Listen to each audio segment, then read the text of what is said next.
So welcome to Cluj Napoca, the heart of Transylvania. Cluj, as the locals call it, is Romania's second most populous city, with around 250,000 people who live here.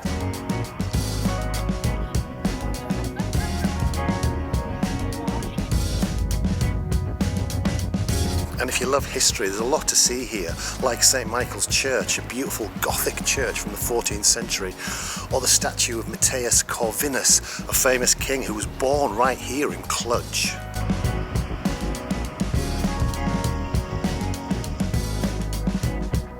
But this city is not just about the past. It's also one of Romania's top tech cities, sometimes called the Silicon Valley of Eastern Europe.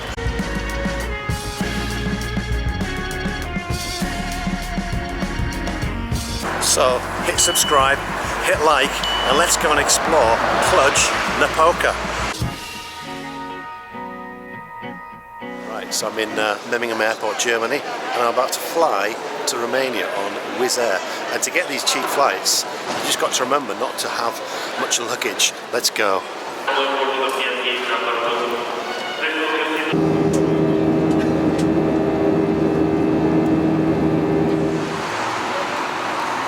I'm just on my way to what I think is the central square, but already I think I like Cluj. I like the fact it's in Eastern Europe. I do love those sort of countries. And it's my third time in Romania, but both times before I was in Bucharest. First time ever in this city. And this city geographically is sort of equally distant between Bucharest, the capital, Budapest in Hungary, and Belgrade in Serbia. It's right in the middle of it. Right. I think I'm in it, the square. Are you ready for this huge cathedral and monument? Look at that. Look at that. Does that make you want to come to Cluj? So I'm just reading here, the square is named after a Transylvanian Romanian lawyer named Avram Inaciu. I've definitely butchered that name. That is a great statue. I'll tell you what, the weather said it might be snowing today. It's boiling hot. How can they get it so wrong? So this building here is says the Dormition of Theotokos Cathedral. But yeah, I'm going to try to get in there. It looks like you can. I'm guessing it's going to be Orthodox.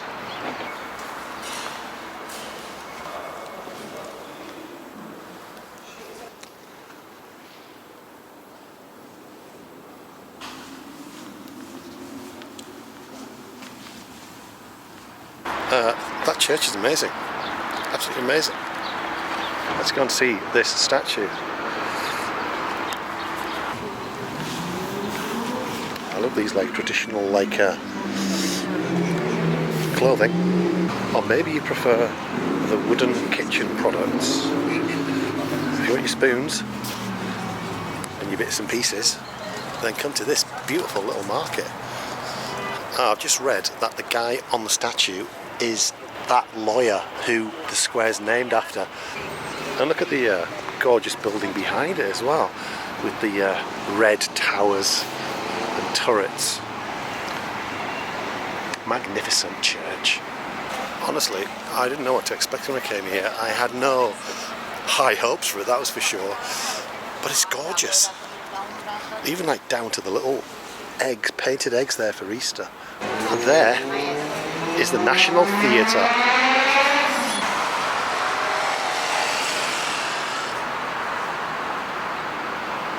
Right, let's see what you can see in the theatre if you're in Cluj.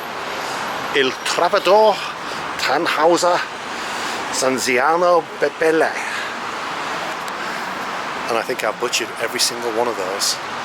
But once again, feast your eyes over there on the statue and that magnificent cathedral. Along there is the Boulevard of the Heroes, but before I go there, I'm just going to look at whatever this building is. Look at the Roman numerals up there. It says 1902. I love the roof and I love that, is it Venetian red? I learned about Venetian red back in Memmingen.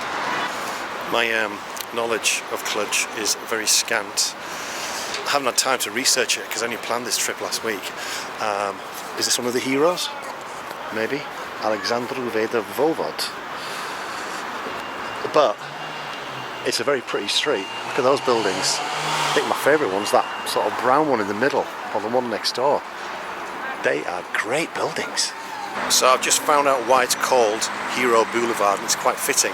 Before I tell you, just look at this. This is the side of the theatre. Like from the front, it didn't look that big, but it's massive. Right, back to the heroes. At one point, this street was called Middle Street, maybe because it's in the middle of the city, and then it was called Molotov Street, named after the Russian foreign minister who liked his quirky cocktails. But then in 1990, they called it Boulevard of the Heroes because the year before, 1,000 protesters gathered here, bravely doing so to demand the overthrowing of the communist regime. They're building a huge Orthodox Cathedral. I've never actually seen one in construction like that before. Look at they're doing the dome. That's going to be amazing when it's finished. Julio Manio, holding a book. Who is he? No idea. But he died in 1953. And again, I apologise for my lack of knowledge, but it seems to be like some city wall and some bastion there. The only information I can find is it's a striking ruin from a 15th century fortification wall and tower. That does look good though. So, can you see this line here? This separates the pathway from the road. A car has just gone screaming down there. So you've got to be careful when you walk in Cluj.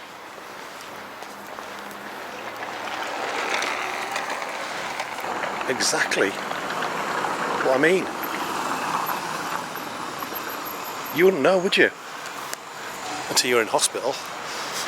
Right, according to Google Maps, I've got a bit of a walk to get to Union Square, and then we'll see something else.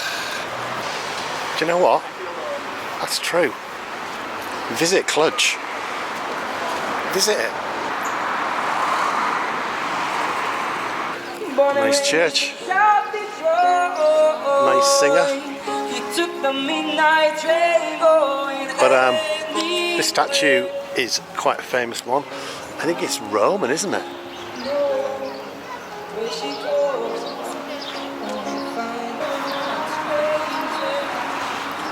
Well, I found Union Square and it's amazing. Look at that.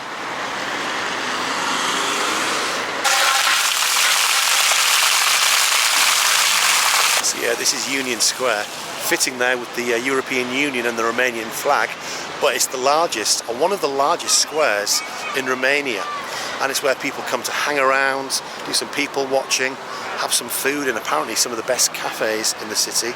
And dominating the whole square is St. Michael's Church. Look at that. And that spire is the tallest in Romania. I just love that roof and those arch windows. That's a great church. But then this statue here is, I think he's called Matthias Cornelius, and he was a famous Hungarian king. I think he lived in the 15th century, and what he's famous for is guarding this country against the Ottomans. And there he is, surrounded by his 4 trusty generals. One of them's got a fancy helmet with some feathers on it. But yeah, what a great statue to a great king. And this is obviously where the local Cluj people, Clujers as I'm calling them, come to just hang around, have a bite to eat, look at the sights. Loads of students as well. This city is renowned for its universities. But just look at the buildings that are surrounding this square. You've got those fancy buildings. You've got this one up here. Look at those ones with all those like statues on the top. You've got this. Cluj. People should come here. They really should. Right, now I know why he's got a statue here, even though he's the King of Hungary. It's because he was born in Cluj. He was born here. Now it makes sense. Right, let's see if I can go in. But look at that. I've never actually seen nails in anything like that. It looks really effective.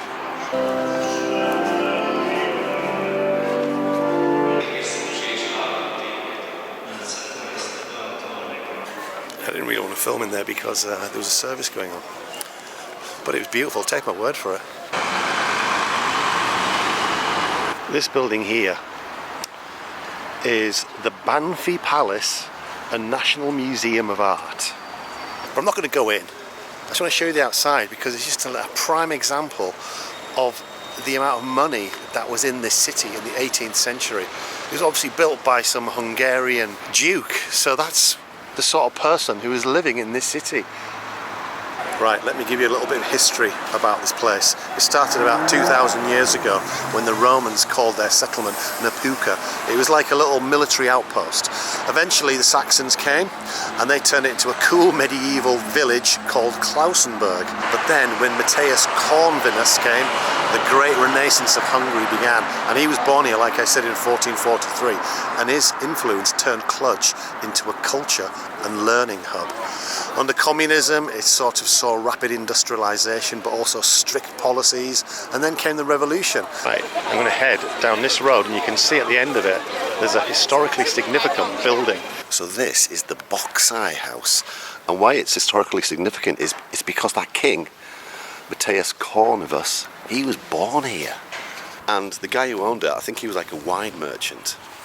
So when he became king, Matthias, he granted that winemaker's family exemption from taxes for the rest of their lives, and on and on and on. So yeah, history was made here when that little boy was born and became a king.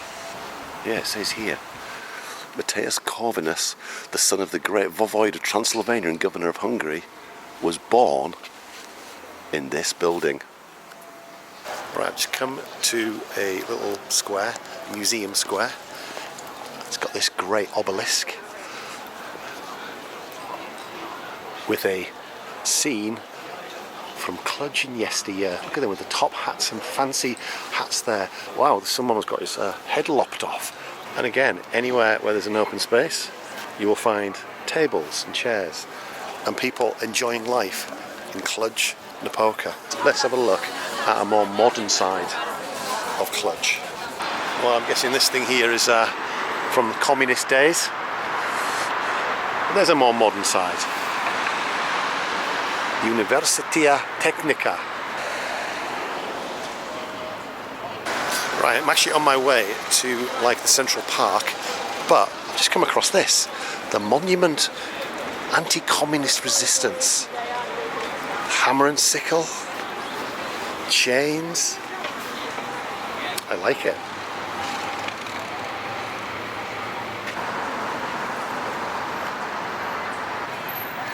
So here I am, Parcul Central. It's a huge park and it starts here. Right, according to this, I'm coming up to the lake, but all I can see is this building. But I'll tell you what I do like, the cherry blossom. It's like we're in Tokyo. So, it's a mighty impressive building. Still don't know what it is, but just behind it, a white fountain. This just looks so fancy, doesn't it? And if you want to come and wrap cling film around a tree, then come to Cluj, because there's a group who do it, and you can join them. I have no idea what they're doing. It's quite peaceful though walking around here. I've spotted the lake. Let's see if we see some ducks or something. Pigeons.